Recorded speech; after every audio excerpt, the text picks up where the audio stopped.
Make in India, our motto to kill China's influence on the Indian markets, our path to Atmanirbharta. This Make in India rocket ship was steering through the sky, reaching new heights. Ouch, a roadblock. The World Trade Organization, WTO's recent ruling against India. What's the new ruling and how will it impact our Make in India mission? Let's take a look.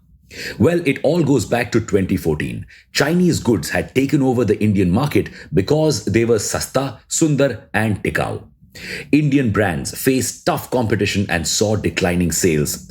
We had to do something. We could not let China grow at our cost. And so, Make in India was born. Under this mission, we launched several product-linked incentive schemes to encourage more companies to set up manufacturing plants in India.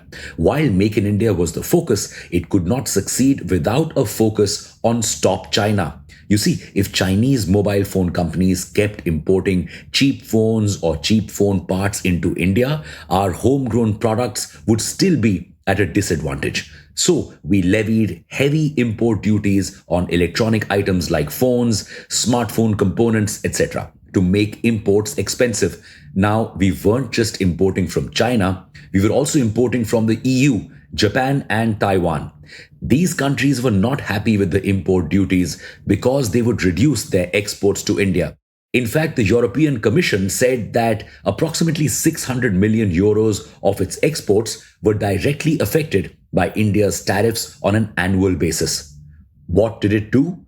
Appeal to the WTO. And what did the WTO do? The WTO's orders say that India needs to remove these duties. Why? Well, long ago in 1997, India had signed an agreement called the Information Technology Agreement. This agreement says that all the signing countries will not impose tariffs on ICT products mentioned. Now, back when this agreement was signed, we didn't have a lot of the fancy electronic equipment we do now. So we can still impose tariffs on these new products then? Nope. This agreement was allegedly amended by the WTO later. And as India had not objected then, it was assumed that we had accepted the amendment. So, long story short, we can't technically add tariffs on a lot of electronic products. India is going to file an appeal to the WTO. We are super confident that we can convince the WTO. What if we can't? That's the problem. If we can't convince them, it could jeopardize our Make in India mission.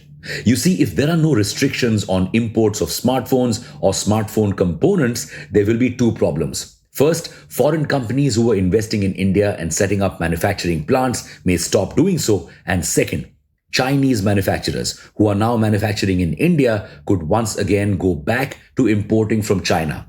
Result, growth of this industry could stall and lots of jobs could be lost. We would go back to square one if we lose this. We went from importing 92% of India's phones to manufacturing 97% of phones sold in India. Our mobile exports have finally crossed the $10 billion mark. All of this progress could be wiped out. What's worse, this may trigger a domino effect. The whole electronics industry will face the consequences. Yep, we're kind of in a rough spot right now. We can only hope that the WTO will listen to us. If not, we'll have to re-strategize our electronics manufacturing plan. We'll have to figure out other ways to promote Indian brands and become Atmanirbhar. What is your take on this? What do you think India can do if the WTO doesn't listen to us? See you in the next episode. Jai Hind.